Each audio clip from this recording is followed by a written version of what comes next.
शब्दों ने वहां मौजूद हर इंसान को हिला दिया। पुलिस तुरंत हर सबूत की जांच करती है और सच सामने आता है कि सचमुच निशा और नीति ने यह खतरनाक चाल चली थी। गुस्से से तमतमाए इंस्पेक्टर ने बिना एक पल गंवाए दोनों को गिरफ्तार कर लिया।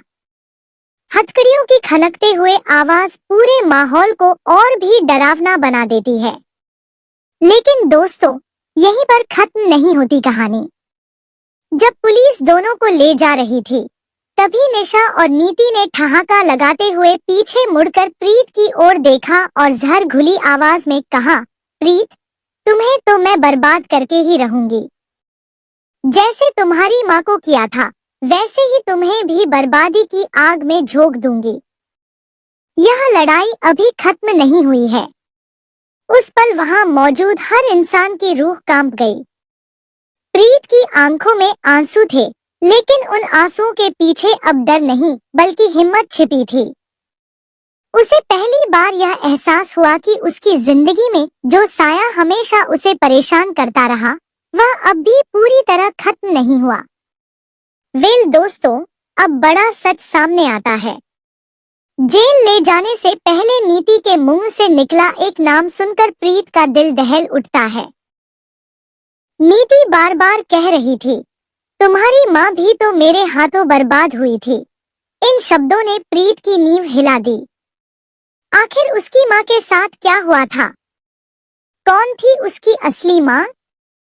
और क्यों नीति उसके अतीत को बार बार छेड़ रही थी? प्रीत की आंखों में सवाल ही सवाल थे और जवाब कहीं नजर नहीं आ रहे थे।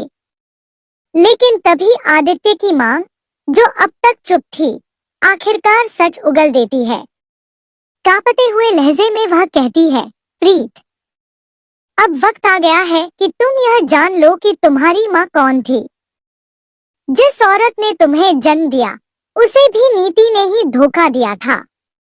यह सुनकर सबके होश उड़ गए। प्रीत के पैरों तले जमीन खिसक गई। उसने कांपते हुए कहा, क्या? मेरी माँ को भी? लेकिन आदित्य की माँ रोते हुए सिर हिला देती है।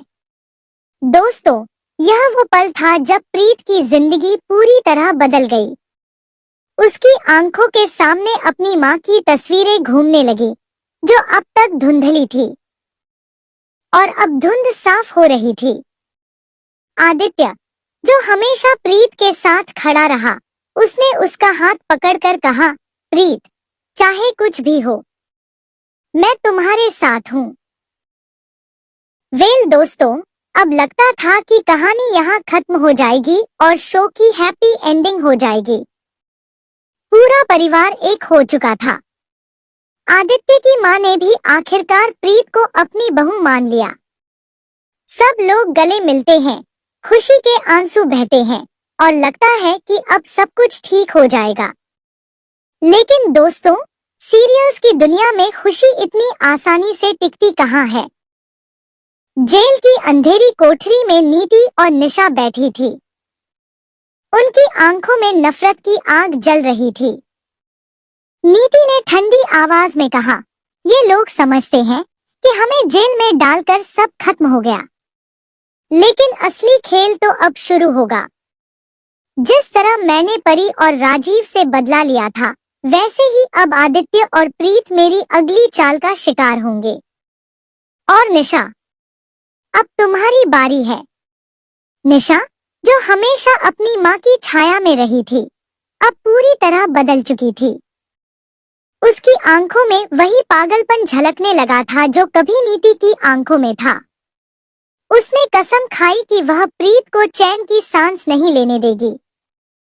जेल से बाहर आते ही निशा का पहला कदम आदित्य और प्रीत के रिश्ते को तोड़ने का होगा, और इसके लिए वह किसी भी हद तक जा सकती है। दोस्तों, यहाँ पर ट्विस्ट तब और गहरा हो जाता है जब पता चलता है कि जेल में बंद नीति ने पहले से ही बाहर अपने कुछ लोगों को तैयार कर रखा है। ये लोग अब आदित्य और प्रीत की जिंदगी को नरक बनाने वाले हैं। इसी बीच कहानी में एक और बड़ा मोड़ आता है। प्रीत के अतीत से जुड़ा राज सामने आता है, राजीव और परी का नाम। सवाल यह उठता है कि जब निशा की वापसी होगी, क्या उससे पहले ही प्रीत की जिंदगी में राजीव और परी लौट आएंगे?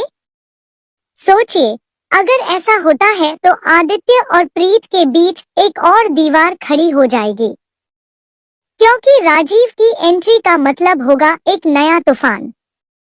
अब सवाल यह है कि क्या शो में लीप भी आने वाला है?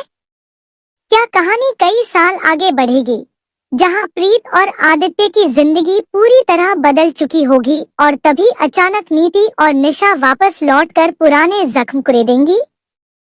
दोस्तों, यह ट्रैक इतना इंटेंस होने वाला है कि हर एपिसोड में आपको दिल थामने पर मजबूर कर देगा। सोचिए, एक तरफ प्रीत और आदित्य का प्यार अपने चरम पर होगा, वहीं दूसरी तरफ निशा और नीति की वापसी उस प्यार को राख में बदलने के लिए खड़ी होगी। अब यहाँ सबसे बड़ा सवाल यही है, क्या प्रीत और आदित्य का रिश्ता इन तूफानों को झेल पाएगा? क्या प्रीत अपनी माँ की मौत का सच पूरी तरह जान पाएगी? और क्या नीति और निशा एक बार फिर जीत जाएंगी या इस बार प्रीत उन पर भारी पड़ेगी?